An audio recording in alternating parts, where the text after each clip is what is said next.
Teen News. All right, Tom, well, the teen years, most parents dread those words even. This morning, author Brian Hausman joins us. He's got some insight on connecting with this tough age group. Teenagers are a tough group. They are. How do you deal with them? I mean, what do you do? Just lay down the law? How do you? I think get firm. Yeah, I think a lot of parents have tried that and found out that it just doesn't work very well to lay down the law. Yeah, you've got this book. It's called Engaging in Your Teen's World. Yes. Got to be honest with you, I didn't have a chance to read it. I just got it. But what is it? What's the general premise? Well, I've spent the last 13 years working with parents and teenagers in different roles as a youth pastor, a camp director, a school administrator, and through that experience I've had the opportunity to speak to hundreds of different parent groups, and I wanted to be able to talk to parents in a positive way about their teenagers, as opposed to saying, here's all the bad things that are happening with teenagers and here's all the wrong things that you do as a parent. So how could we encourage parents instead? Yeah, here's some stuff from the book. Talking about when kids make random choices sometime, and then sometimes they seem to do the right thing. In your book, you say many times parents think teenagers make decisions out of compulsion or total lack of reasoning, but teenagers don't make decisions in a vacuum.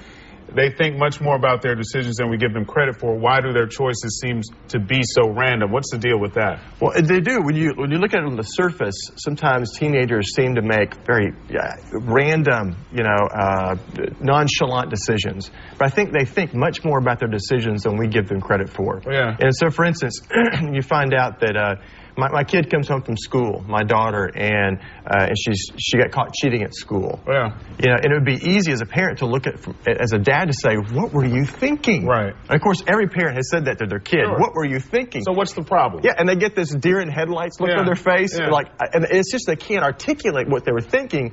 But what if I found out later that there's this really cute boy in the class, and he said, come on, don't you like me? And then she gave him the answer, and she gets caught cheating. And it had nothing to do with, I want to cheat. It was all about their desire for relationships. And it doesn't excuse the behavior, but now it brings understanding to where this was coming from. So once you have the understanding, how do you deal with it? Do you still, Well, I think if we can begin, as parents, begin to address behavioral issues in the context of a relationship, instead of just looking at this isolated incident and say, why were you speeding? Or why were you cheating? Or why did you sneak out? Or instead of just zeroing on the behavior, we deal with their belief system. And what is it that you believe that led you to conclude that this was healthy behavior in the first place? We know that men and women are from Mars and Jupiter. Are children from, like, teenagers from Saturn or Uranus or some other? They do seem like they're from a completely different planet. They got a whole different language. A whole other Milky Way going on. They do. And it's hard sometimes. We can look at their world and get fearful at times as parents, or respond with, I don't understand it, so I'll just ignore it. But I think as parents, if we can begin to say, for the sake of my relationship with my kid, I'm going to venture into your world with you to help you make wise choices, so that when I'm not around, you're equipped to be able to do this on your own. What does that mean, venture into your world, real quick? And do you run the risk of being your kid's friend rather than their parent? Well, absolutely. We got to keep healthy boundaries so that my kids understand that I am your dad. I'm not just your buddy, but we're going to go play ball. We're going to do all kinds of things together, but I'm still going to be the authority in your life. And we have to play a healthy balance of being both a relational influence and an authoritative influence in their life. Okay, sounds good. I know we can't cover it all in 4.5 minutes, but you have a couple of seminars coming up. We want to put that up on the screen. One here Wednesday. And then this is at the Central Church over in Carterville, and then Sunday at the New Hope Christian Church in Bartlett.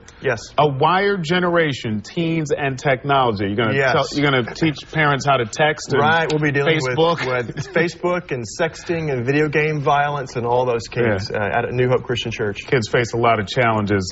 They do. People told me I had behavioral problems as a teen. I don't believe it.